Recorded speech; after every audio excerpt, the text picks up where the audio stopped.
repetirles una vez más, muchachos, envíenme su nombre completo, envíenme a este correo, que es de la cuenta institucional, el que más manejan ustedes, para que yo tenga su correo y pueda mediante ese correo comunicarles que vamos a empezar la clase Meet. O también adjúntenme en ese correo el número de su celular. Eso también podamos hacer.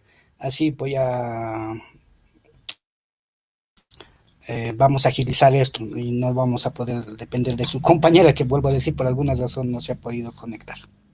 Bueno, continuemos. Les dije que vamos a empezar ahora con cambios adiabáticos. Espero que me logren entender. Al final van a habilitar sus micrófonos para que podamos tener algún feedback, ¿no? Para que me puedan preguntar. Entonces, empecemos con esto de los cambios adiabáticos.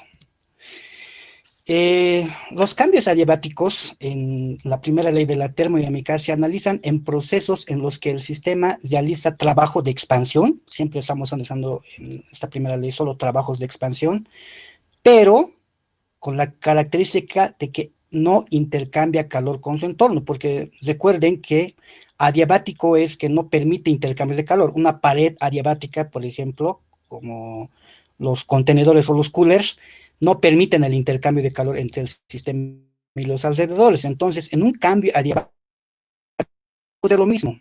Debe de estar el sistema, debe tener una pared adiabática, por lo tanto. Entonces, en estos cambios adiabáticos, en estos procesos adiabáticos, el sistema realiza trabajo, pero sin intercambiar calor con su entorno. Entonces, cuando les piden el calor del sistema pues será nulo, porque no está intercambiando calor el sistema con sus alrededores. Entonces es cero, porque tiene una pared adiabática. Por lo tanto, de acuerdo a la primera ley de la termodinámica, si el cambio de la energía interna es igual al calor menos el trabajo y el calor es nulo, entonces en los cambios adiabáticos el cambio de la energía interna es igual al negativo del trabajo. ¿Sí? Lo que obtenemos como trabajo de expansión se obtiene con signo contrario el cambio de la energía interna. Eso quiere decir que si un sistema se expande, en un cambio adiabático, la temperatura del sistema disminuye, porque son inversamente proporcionales. Entonces, si el sistema se va a comprimir, si se va a comprimir el sistema, entonces el sistema va a incrementar su temperatura, ¿no? Porque ambos son inversamente, ¿no? El cambio de la energía interna igual al negativo del trabajo. Entonces, si analizáramos en este gráfico presión versus volumen para analizar el trabajo de expansión, lo que se hace es lo siguiente: hay que analizar, estas son las líneas isotérmicas, ¿no? Aquí tengo el isoterma a temperatura inicial 1, y este va a ser Dígame. Doctor, disculpe que lo interrumpa, pero solo estamos viendo la diapositiva del título de la diapositiva. ¿No ha cambiado? ¿No ha modificado? No ha cambiado. Solo estamos viendo la primera ley de la termodinámica. No hemos visto más. Ahora sí, recién ha cambiado. Ah, ya. Entonces, ¿cómo vamos a hacer? Y toda la presentación no se ve, entonces, paso a paso. Y ahora, ni modo, Ahorita recién se ha visto el punto 6, donde dice cambios adiabáticos, pero desde que empezó hasta donde habló, solo vimos la primera diapositiva, doctor. Ahora, ¿hay modificación? ¿Se ha aumentado la letra? No, sigue en cambios adiabáticos, doctor. Pero se muestra el gráfico. Se muestra, ahora sí se muestra el gráfico. Ya. Entonces, lo haremos así, pues, ¿qué vamos a hacer? Ni modo. Lo que les decía, este es el isoterma, a temperatura 1, isoterma 1, y este es el isoterma a temperatura 2. Pero en los cambios adiabáticos no se mantiene la temperatura constante, lo que les decía, porque si va a haber trabajo de expansión o va a haber trabajo de compresión, el cambio de la energía interna va a cambiar, por lo tanto también va a aumentar o disminuir la temperatura. Por eso, en los trabajos de expansión, cuando el cambio es adiabático, la temperatura no se mantiene constante, o sea, no es a una única temperatura, sino cambia de temperatura 1 a temperatura 2. Y la línea roja que ven en el gráfico, esa línea roja es el cambio adiabático, porque va a cambiar de temperatura 1 a temperatura 2 mientras se realiza el trabajo de expansión. Esta línea es la línea adiabática, porque esta de temperatura 1 es el isoterma 1 y este es el isoterma 2. Entre el isoterma 1 y el isoterma 2, el cambio que se va realizando paulatinamente mientras se hace el trabajo de expansión, a esa línea roja punteada que ven, es el proceso adiabático. Entonces, este proceso adiabático, esta línea roja por debajo de la línea roja, es el trabajo que se va a realizar y el cambio de temperatura 1 a temperatura 2. A eso se llaman cambios adiabáticos. No es esta línea roja, no es un isoterma, porque es la línea entre dos isotermas. Ahora, existen dos tipos de expansión o compresión adiabático. Tenemos el irreversible y el reversible. Aquí, si se fijan, tenemos vamos a empezar con la expansión o compresión irreversible. Entonces, vamos a empezar con esta fórmula que les dije que el cambio de la energía interna es igual al negativo del trabajo. Entonces, tomándose en cuenta que aquí tengo el cambio de la energía interna es igual al negativo del trabajo, entonces, para una expansión o una compresión reversible, el cambio de la energía interna no cambia porque es una función de estado. Entonces, la fórmula siempre va a ser la misma, que va a ser capacidad calorífica volumen constante por el cambio de temperatura. Ese va a ser el cambio de la energía interna. Entonces, no ha de haber ningún tipo de modificación. En cambio, cuando tengamos en el trabajo, en cambio, en el trabajo sí depende del proceso, como es irreversible o es contrapresión externa, entonces el trabajo hay que hacer como si fuera un proceso contrapresión externa. Entonces el trabajo hay que colocar el presión externa por el cambio de volumen. Ese será el trabajo irreversible. El cambio de la energía interna va a ser como siempre, capacidad calórica, volumen constante por cambio de temperatura, y el trabajo en este caso, como es irreversible o es contra presión externa, es presión externa por cambio de volumen. Y de esa manera podemos ir calculando trabajos, cambios de energía interna, temperaturas, cambios de volumen, etcétera, etcétera. Y como solo sirve esto para gases también, entonces la ley general de los gases, presión por volumen sobre temperatura, es igual a presión por volumen sobre temperatura de cambio 1 a cambio 2. Esa fórmula de la ley general de los gases también se utiliza acá si es que tengo temperaturas y tengo volúmenes, porque es un gas. Entonces se utiliza la fórmula general de los gases. Esta es, por lo tanto, la fórmula que se utiliza para calcular energía interna, trabajo, entalpía, calor, etcétera, y podemos hallar para un cambio adiabático irreversible.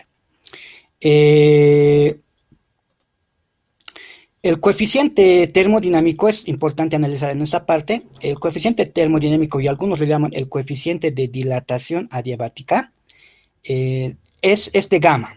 Esta gamma vamos a utilizar para indicar que es el coeficiente termodinámico. Es una relación entre las capacidades caloríficas nada más.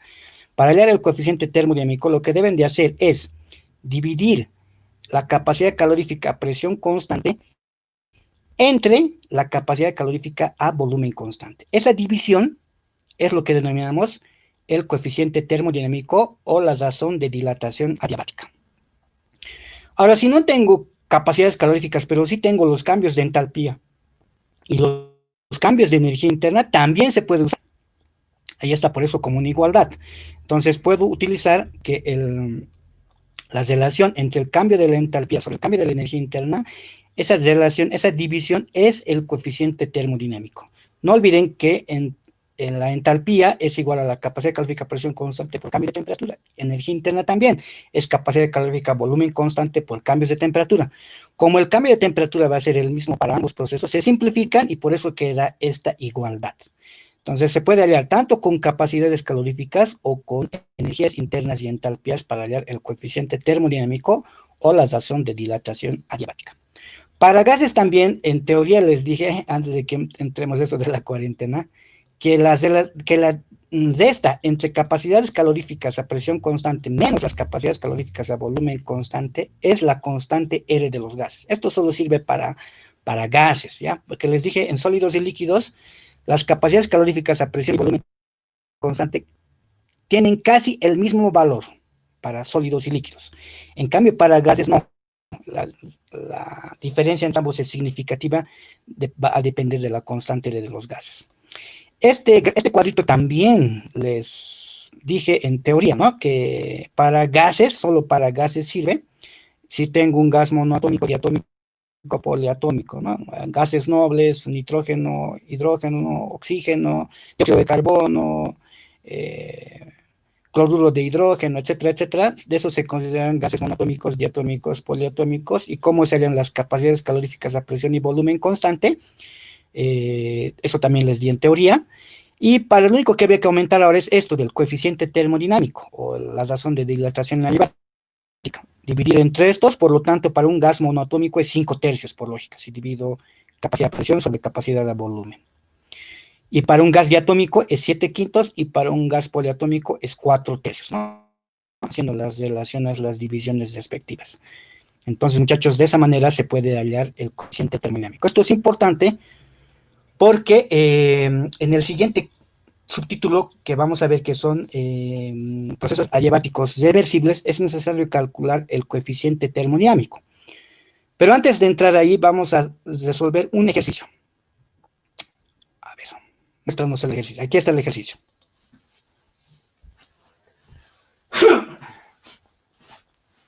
Nos dice, un mol de gas ideal,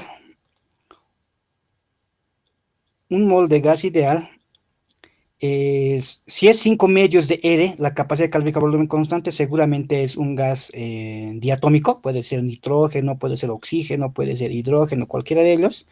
Un mol de gas ideal diatómico, inicialmente a 25 grados centígrados y 100 kilopascales, se comprime adiabáticamente. Ahí está, ¿no? Nos está dando el término clave.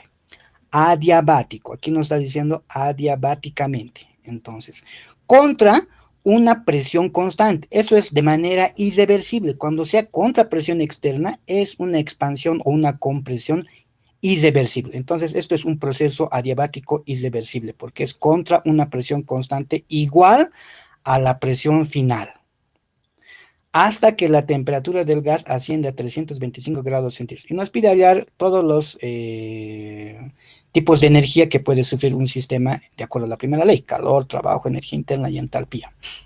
Entonces, resolvamos. En un sistema adiabático, el calor es fácil calcular, porque ya hemos quedado de acuerdo que el calor es nulo. Ya, eso no hay que hacer ningún cálculo. Ni bien diga adiabático, el calor del sistema es 0. Y ya está. Ahora, el cambio de la energía interna es igual a la capacidad calorífica a volumen constante por el cambio de temperatura. Entonces, la capacidad calórica a volumen constante es 5 medios de R, por eso estamos colocando acá 5 medios de R. ¿No? De paso, en el enunciado nos dice que la capacidad calórica a volumen constante es 5 medios de R. Entonces ahí está, 5 medios de R. Cambio de temperatura final es 325 y la inicial es 25. Por eso estamos haciendo esa resta. No olviden que la resta en grados centígrados es lo mismo que la resta en Kelvin. Lo he colocado aquí Kelvin, de tal manera que Kelvin con Kelvin se va a simplificar y mol con mol también. Resultado, pueden verificar en sus calculadoras, nos obtendremos 6.240 joules como cambio de energía interna. Ese será, por lo tanto, el cambio de la energía interna. Para el cambio de la entalpía usamos el mismo razonamiento, solo que ahora la capacidad calorífica a presión constante para gases, si CB era 5 medios de R, el CP, la capacidad calórica a presión constante, 7 medios. Por eso nada más modificamos acá 7 medios de R. Las de estas es el mismo. Si verifican en sus calculadoras, obtendremos cambio de entalpía 8.730 joules como cambio de entalpía. Y por último, para el trabajo adiabático contra presión externa, ya que hemos quedado de acuerdo que ambos son procesos inversas, entonces el trabajo será el negativo del cambio de la energía interna. Si la energía interna era 6.240 joules, entonces el trabajo será pues menos, porque se está comprimiendo. De paso, en el enunciado me dice que se comprime. Entonces será pues de menos 6.240 joules como trabajo de compresión. ¿Sí? así, así de fácil. Ahora, lo único que está complicadito aquí es esto, ¿no? Porque esto lo hemos dejado para el último, aunque aquí está como lo primero que nos pide. Calcúlese la presión final. ¿Cuál será esa presión final? ¿Cuál será esa presión externa constante? La presión externa no sabemos, pero es lo que nos pide. Eso vamos a resolverlo en la siguiente. Entonces, el trabajo es igual a la presión externa por el cambio de volumen.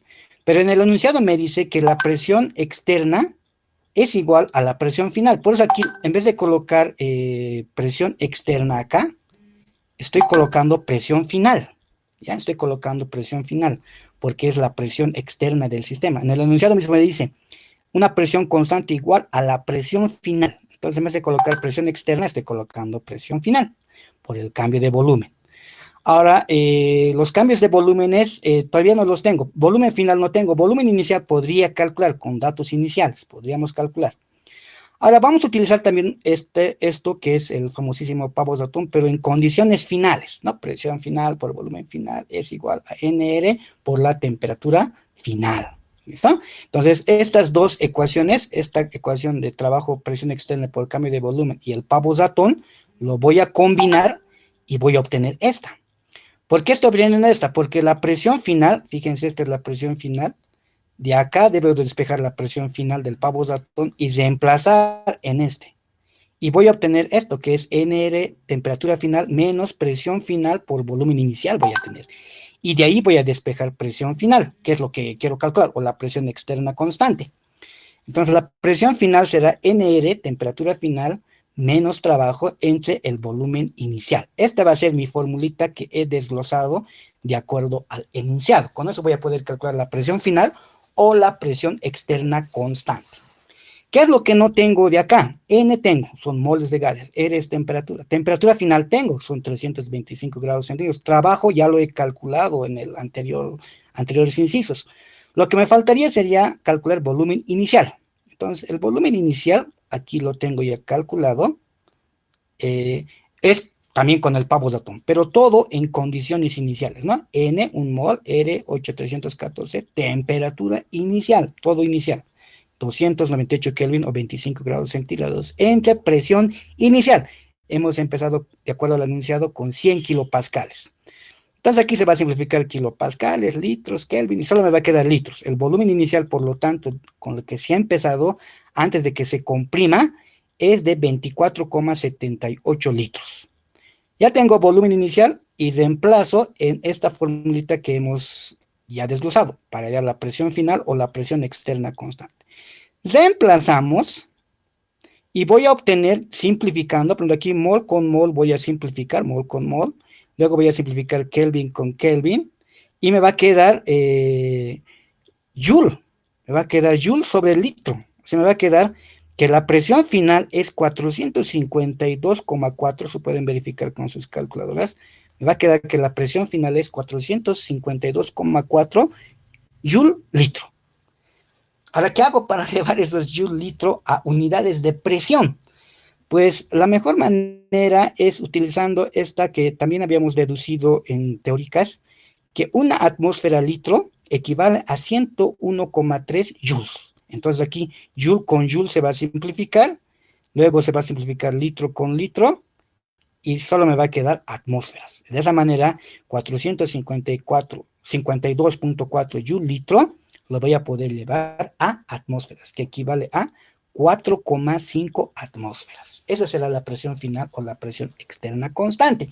Y eso por factores de conversión podemos llevarlo si quieren a milímetros de mercurio y si quieren hasta kilopascales, ¿no? La presión final para el proceso de compresión es 452 kilopascales o desde una presión inicial de 100 kilopascales. Se empezó con 100 kilopascales y para que se comprima se ha aplicado una presión mucho más grande, 452 kilopascales. Esta partecita nada más era complicado, pero no tienen que perderse esto, ¿no? Del trabajo, presión externa por cambio de volumen y el Pavos-Datum, porque como son gases hay que usar fórmulas de gases también. Y si no, pueden usar también presión 1 por volumen 1 entre temperatura 1 es igual a presión 2 por volumen 2 entre temperatura 2. Con esa fórmula también sale. Ustedes pueden hacer calculan primeramente el volumen inicial, hacen con la ley general de los gases y tienen que obtener también este valor de la presión final. No importa la ruta, la clave es que sean un razonamiento lógico. ¿Está bien hasta acá, muchachos? ¿Se logró entender algo?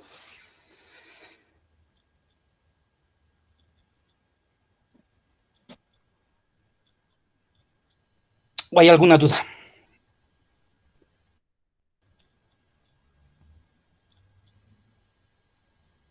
Bueno, el silencio, como yo bien digo, el silencio otorga. Este mismo ejercicio lo vamos a resolver, pero cuando es de manera reversible. Pero antes de hacerlo de manera reversible, tenemos que deducir las fórmulas para un cambio adiabático reversible. Entonces, veamos. Expansión o compresión reversible. ¿Cómo se hace cuando la expansión o compresión es reversible? Pues empezamos otra vez con esto, ¿no? Que el cambio de la energía interna es igual al negativo del trabajo. No olviden que para un proceso reversible,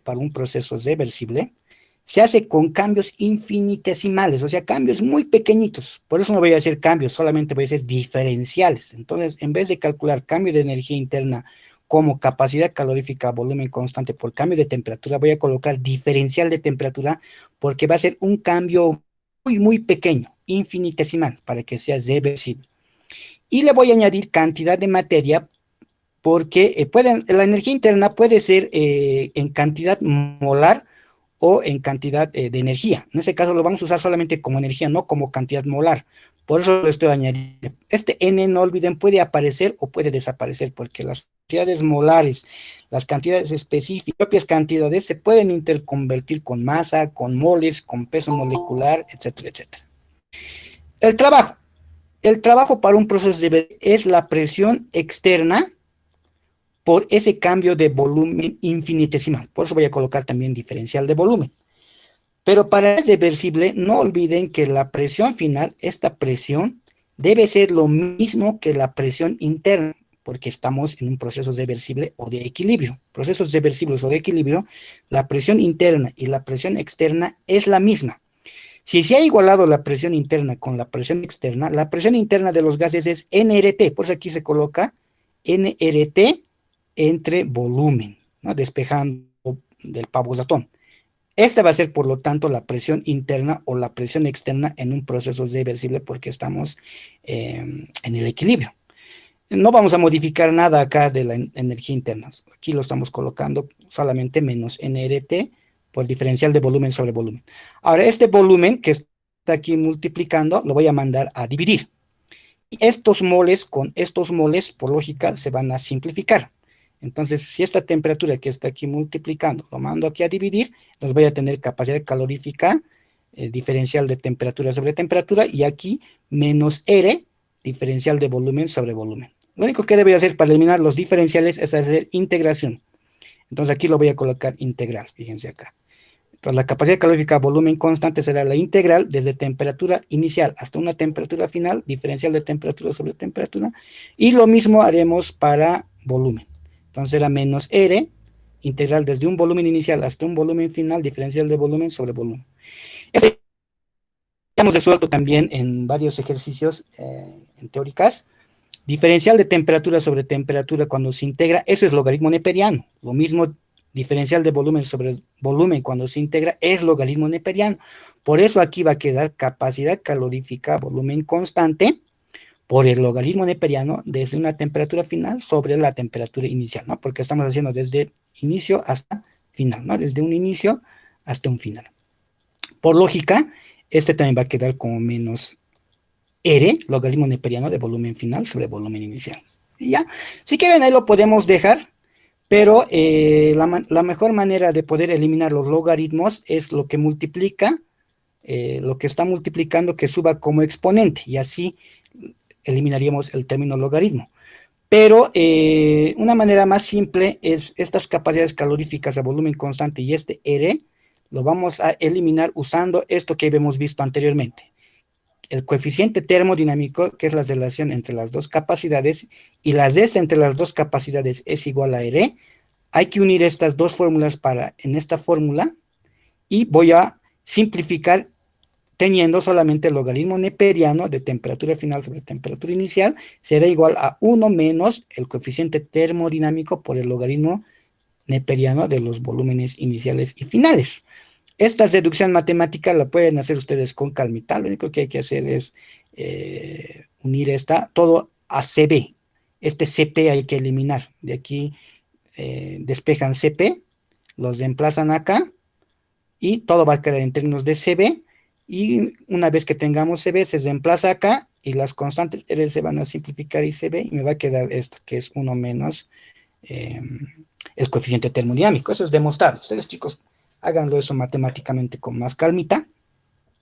Y finalmente, para eliminar los logaritmos, lo que está multiplicando sube arriba, por lo tanto, queda esta fórmula maestra para cambios de temperatura y cambios de volumen en un proceso adiabático reversible. Temperatura final sobre temperatura inicial es igual a volumen final sobre volumen inicial elevado a 1 menos el coeficiente termodinámico.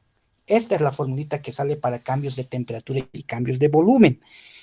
Muy parecido a la ley de Charles, si se fijan, ¿no? La relación entre temperatura sobre volumen deben ser iguales en la ley de Charles, solamente que al volumen hay que aumentarle que es 1 menos el coeficiente termodinámico. Esa es la corrección que hay que hacer a la ley de Charles en un cambio adiabático reversible.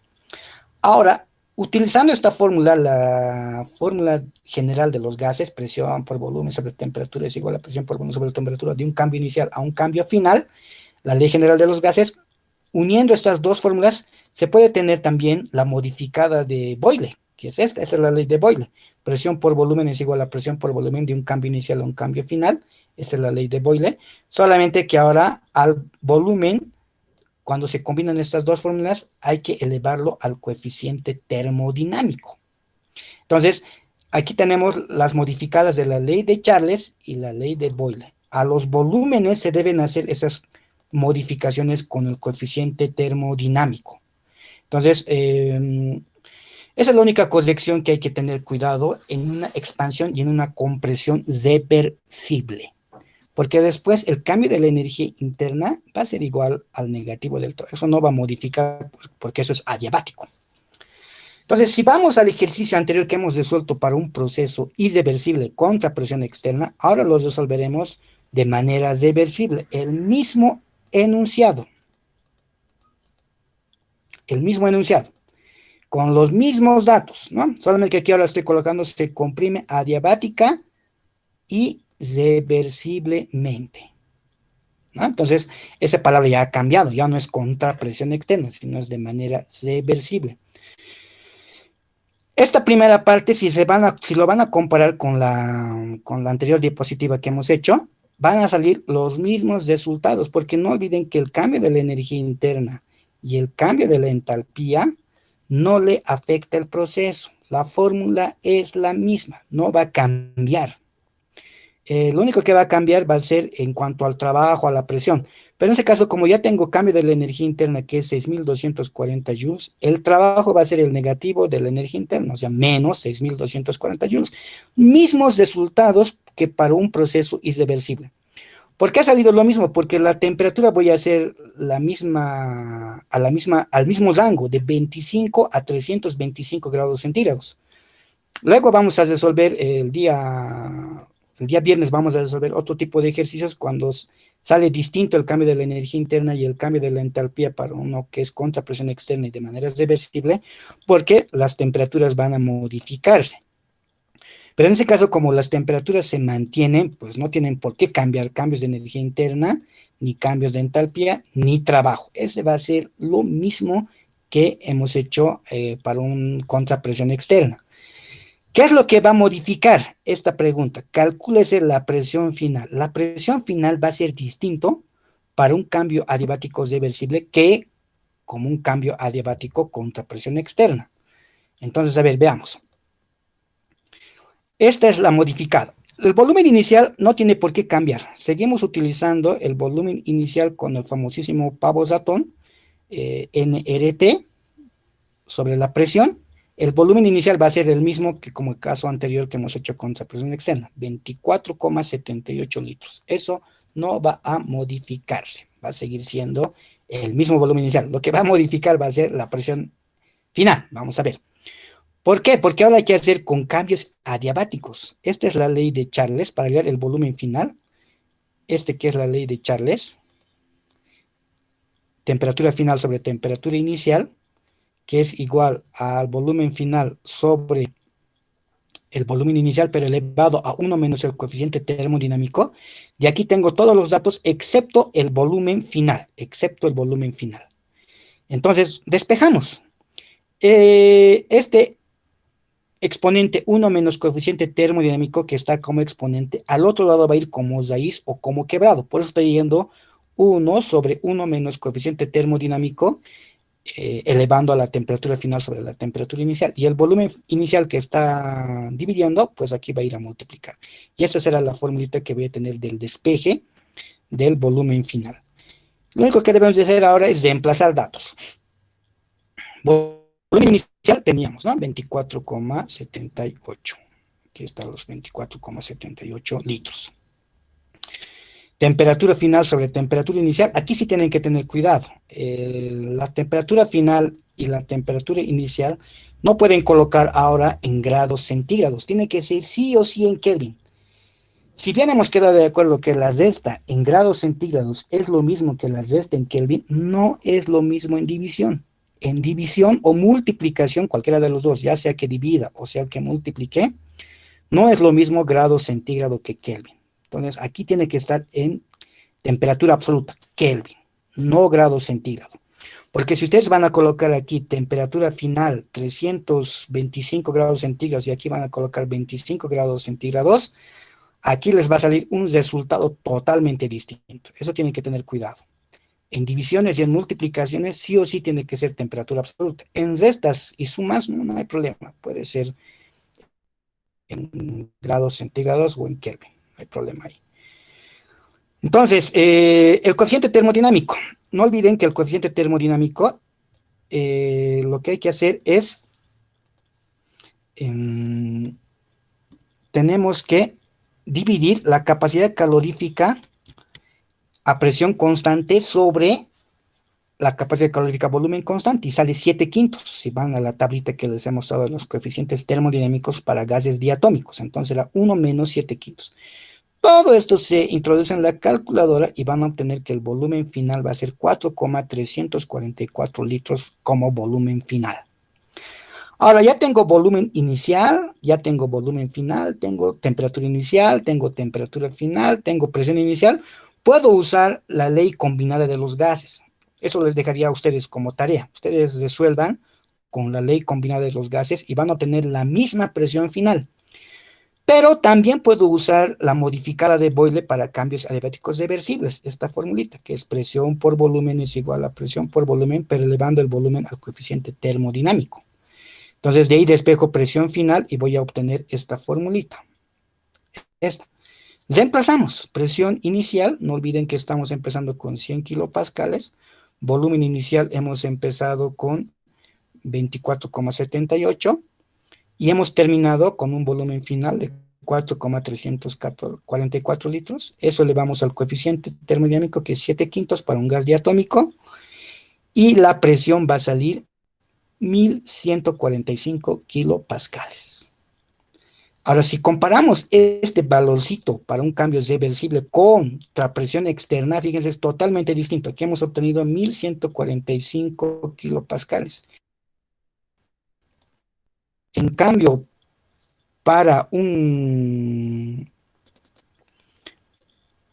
proceso contra presión externa, hemos obtenido solamente la presión final o la presión externa 452 kilopascales. Totalmente distinto a lo que estamos obteniendo acá, que es de 1145 kilopascales, porque el proceso cambió. El anterior era contra presión externa constante y esta es de manera reversible. Ahora, si no nos dan temperaturas finales, van a darse de cuenta que los cambios de energía interna también van a cambiar, si es reversible o es contra presión externa.